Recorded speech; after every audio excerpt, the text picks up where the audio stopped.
یکسوئی سے طلب سے توجہ سے بات سنیں، کوئی نعرہ بازی کا ماحول نہ بنا، کسی قسم کا نعرہ کسی ساتھی کو ہم عرض کر رہے ہیں، گزارش کر رہے ہیں کہ اجازت نہیں ہے، یکسوئی سے بات سنی جائے، طلب و توجہ سے بات سنی جائے۔ آخر میں اگر کسی کو کوئی کویشچن کرنا ہو وہ پرچی کی صورت میں انتہائی جو ہے سلیقے سے ہمیں پہنچا دیں گے انشاءاللہ، مفتی صاحب کی اجازت سے اس کا جواب دے دیا جائے گا انشاءاللہ۔ الحمد لله نحمده ونصلي على رسوله الكريم أما بعد فأعوذ بالله من الشيطان الرجيم بسم الله الرحمن الرحيم وعباد الرحمن الذين يمشون على الأرض هونا وإذا خاطبهم الجاهلون قالوا سلاما والذين يبيتون لربهم سجدا وقياما۔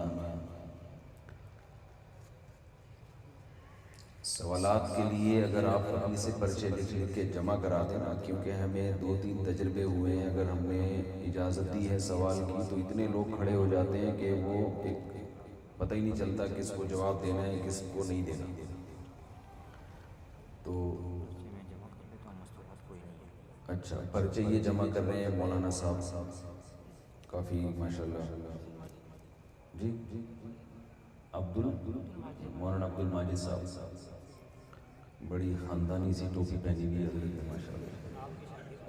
اچھا کلر بھی اچھا ہے، اپنا بھی ٹوپی کا بھی، تو ان کے پاس پرچے جمع کرا دیں تو کوئی بات پوچھنی ہو۔ مختصر بات کروں گا میں، آپ کو سوالات کا موقع زیادہ دوں گا، کوشش ارادہ یہ ہے۔ قاری صاحب نے جو قرآن مجید کی آیتیں پڑھی ہیں تو میرا ارادہ ہو گیا تھا انہی آیتوں کا میں آج انشاءاللہ درس دیتا ہوں، بہت زبردست آیا۔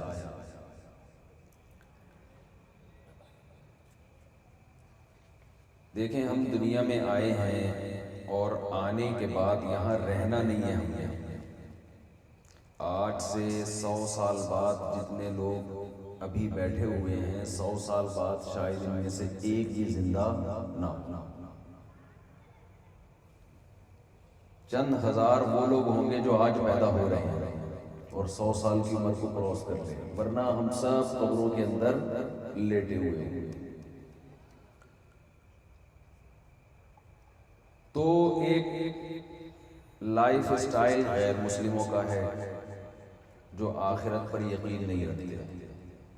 وہ یہ کہتے ہیں کہ مرنے کے بعد زندگی تمام، فنش، ختم، کوئی زندگی نہیں۔ اور ایک نظریہ یہ ہے کہ موت کے بعد ہم مر کے مٹی تو ہو جاتے ہیں، باڈی ختم ہوتی ہے، ہماری روح ختم نہیں ہوتی، اور قیامت کے دن دوبارہ پھر اسی باڈی کو ریپیئر کیا جائے گا یا نئی باڈی ہوگی، بہرحال اسی جسم کے ساتھ ہمیں قیامت کے دن اللہ کے سامنے کھڑا ہونا پڑے گا۔ آج اسلام کو دنیا میں دیگر مذہبوں کی طرح ایک مذہب سمجھ لیا گیا ہے۔ بھائی ہندوازم بھی ہوتا ہے، سکھ بھی ہوتے ہیں، عیسائی بھی ہوتے ہیں، یہودی بھی ہوتے ہیں، تو چلو مسلمان بھی ہوتے ہیں۔ ایک صاحب انڈیا میں رہ کے آئے، انہوں نے بتایا کہ انڈیا میں ایک ہندو نے اسلام قبول کیا، تو میں نے اس سے پوچھا کہ کیا وجہ تم نے اسلام کیوں قبول کیا، اسلام میں کون سی چیز تمہیں ایسی اٹریکٹیو لگی ہے جس کی وجہ سے تمہیں اسلام کی طرف رغبت ہوئی؟ توجہ ہے نا آپ لوگوں کی میری طرف؟ شادیوں پہ بات بھی ہوگی لیکن تھوڑی ٹھہر، مجھے پتہ ہے کیوں توجہ ہے آپ، وہ آخر شروع میں کر دی تو پھر آپ لوگ چلے جاؤ بیان چھوڑ کے۔ تو ہندو نے اسلام قبول کیا، اس سے پوچھا گیا بھائی وجہ کیا بنی، تو وجہ بتاتے ہیں لوگ، تو اس نے کہا کہ ہم نے یہ سوچا کہ ہمارے سینکڑوں بھگوان ہیں تو 2 اور ایڈ کر لو اس میں، اللہ اور رسول۔ آئی بات سمجھ کہ اتنے سارے ہیں تو 2 اور مسلمانوں والے بھی 2 لے آؤ، ایک خدا اور ایک معاذ اللہ محمد صلی اللہ علیہ وسلم۔ انہوں نے کہا چلو 2 اور ایڈ کرو، تو آپ بتاؤ کہ وہ مسلمان ہوا پھر ہے بھائی؟ نہیں، ہماری نظر میں اس طرح کا اسلام قابل قبول نہیں ہے۔ تو تو آج ہم نے بہت سے لوگ مسلم ہیں یہ کہہ کے کہ جیسے ہندو ایک مذہب ہے، سکھ ایک مذہب ہے، بدھسٹ ایک مذہب ہے، تو اسلام بھی اسی طرح ایک مذہب ہے. اور کچھ لوگ لا مذہب ہوتے ہیں، یہ بھی ایک مذہب ہی ہو گیا کہ کوئی مذہب ہی نہیں ہے. تو یہ بھی تو ایک قسم کا مذہب ہی ہو گیا کہ میرا مذہب یہ ہے کہ کوئی مذہب نہیں ہے. تو اسلام کو بہت ایک ہلکا لیتے ہیں، ایسا نہیں ہے. اسلام جو لوگ خدا کو مانتے ہیں، جو آخرت کو مانتے ہیں، ان کو جنت کی خوشخبریاں سناتا ہے، جنت الفردوس. اور جو نہیں مانتے ان کو جہنم کی وعیدیں سناتا ہے کہ آگ میں جلنا پڑے گا. تو اس کا مطلب ان دونوں گروہوں میں تھوڑا فرق نہیں ہے، بہت بڑا فرق ہے. دنیا میں آگ سے بڑی سزا کوئی ہو سکتی ہے؟ بول لینا بھائی. یعنی آپ یہ کہیں کہ دونوں آدمی ایک جیسے، تھوڑا سا فرق ہے، لیکن ایک کو آگ میں ڈالا جائے گا اور ایک کو جنت. تو یہ تھوڑا فرق ہے، تھوڑا فرق ہو، یہ تھوڑا فرق نہیں ہے بھائی، یہ بہت بڑا فرق ہے کہ ایک کا انجام اسلام کے مطابق جنت کے باغات اور ایک کا انجام جہنم کی آگ. اس کا مطلب اسلام نے جو یہ دعویٰ کیا ہے کہ اسلام قبول کیے بغیر، اسلامی تعلیمات کو فالو کیے بغیر آپ کامیاب نہیں ہو سکتے، تو یہ چھوٹا دعویٰ نہیں ہے، یہ بہت بڑا دعویٰ ہے اسلام کا. یعنی اسلام نے یہ بھی دعویٰ کر دیا کہ اسلام کو نہ ماننا چھوٹا جرم نہیں ہے، بہت بڑا جرم ہے. تو آخر کون سی بات ہے اس میں ایسی کہ اسلام کو نہ ماننا اتنا بڑا جرم ہے کہ اس کی سزا آگ رکھی گئی ہے؟ تو معاذ اللہ نقل کفر نباشت، یا تو اسلام غلط دعوے کر رہا ہے یا اسلام اپنے دعوے میں سچا ہے اور دنیا غلط بات کر رہی ہے. دونوں میں سے ایک بات تو ہوگی نا.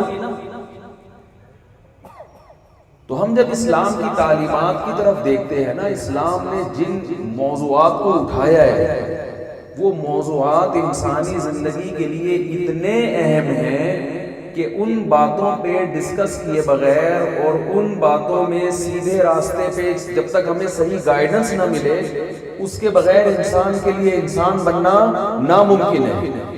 وہ کون سے موضوعات ہیں، کون سے سوالات ہیں جو اٹھاتا بھی اسلام ہی ہے، اور آپ کو ان کے جوابات بھی کون دیتا ہے؟ اسلام.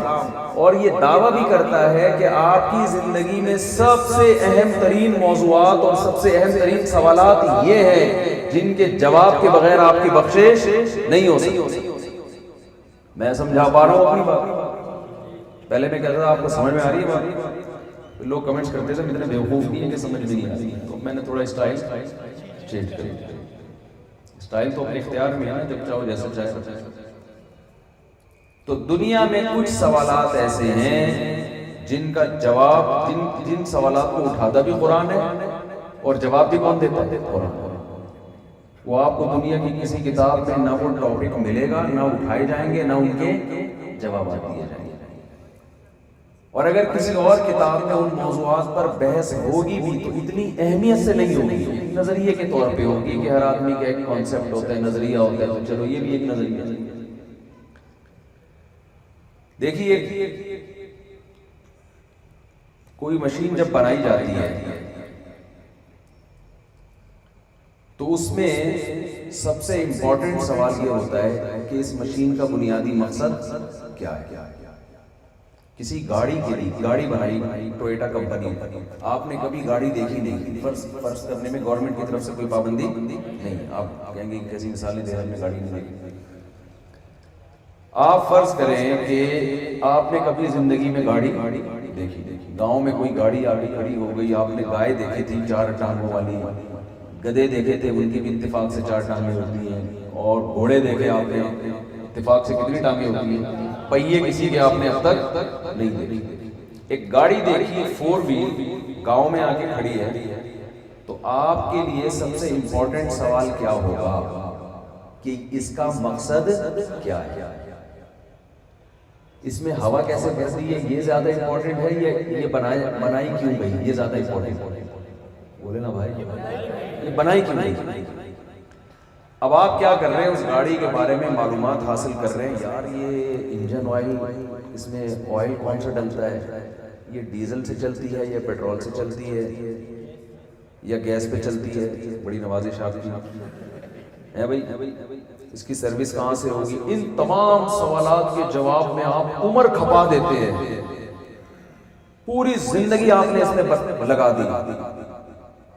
اس کی ٹیوننگ کیسے ہوتی ہے، اس کے ٹائر ملتے کہاں سے، ہوا کیسے بھرتی ہے، پنچر ہو جائے تو پنچر کیسے لگے گا، دروازہ کیسے کھلتا ہے، لاک کیسے ہوتا ہے، ایک ایک سوال کا آپ کے پاس جواب موجود ہے، مگر اب تک آپ کو یہ نہیں پتا کہ اس کو بنایا کیوں گیا ہے۔ تو بتاؤ آپ سے بڑا بیوقوف پھر دنیا میں کوئی ہوگا؟ آپ نے پوری زندگی کھپا دی اور آپ گاڑی کے بڑے ماہر بن گئے۔ اب آپ بتا رہے اس میں پنچر ایسے لگتا ہے، اس کی سروس فلاں جگہ سے ہوگی، اس کی ٹیوننگ ایسے ہوتی ہے، آئل اس میں فلاں کمپنی کا ڈلتا ہے۔ وہ پوچھ رہا ہے یار آپ نے 20 سال لگا دیے اس مشین کو سمجھنے میں، آپ کو یہ پتہ ہے اس مشین کا مقصد کیا ہے؟ یہ نہیں مجھے پتا، یہ میں نہیں بتاؤں، یہ میں نہیں بتاؤں۔ تو بتاؤ آپ سے بڑا بیوقوف، معذرت کے ساتھ آپ ایسے ہیں نہیں، اس لیے کہہ رہا ہوں، اگر ایسے ہوتے تو آپ سے بڑا بیوقوف دنیا میں کوئی ہوتا؟ کوئی بھی نہیں ہوتا۔ اب مجھے بات بتاؤ، گاڑی کے بارے میں جس کو آپ نے کبھی نہیں دیکھا، اس کے مقصد کو پہچاننا اگر آپ کو نہیں پتا اور آپ ساری زندگی اسی کے لوازمات میں لگے رہو تو آپ حماقت کا خطاب لے کے دنیا سے جاؤ گے۔ تو آپ کے لیے گاڑی زیادہ امپورٹنٹ ہے یا آپ کی اپنی شخصیت؟ بولو بھائی، ایک آدمی کو یہی نہیں پتا کہ مجھے کیوں بنایا گیا ہے، یہی نہیں پتا کہ مجھے کیوں بنایا گیا ہے۔ یعنی ہمارے لیے، انسان کے لیے سب سے زیادہ اہم ترین مشین دنیا میں خود اس کی باڈی ہوتی ہے نا۔ کیا خیال ہے بھائی؟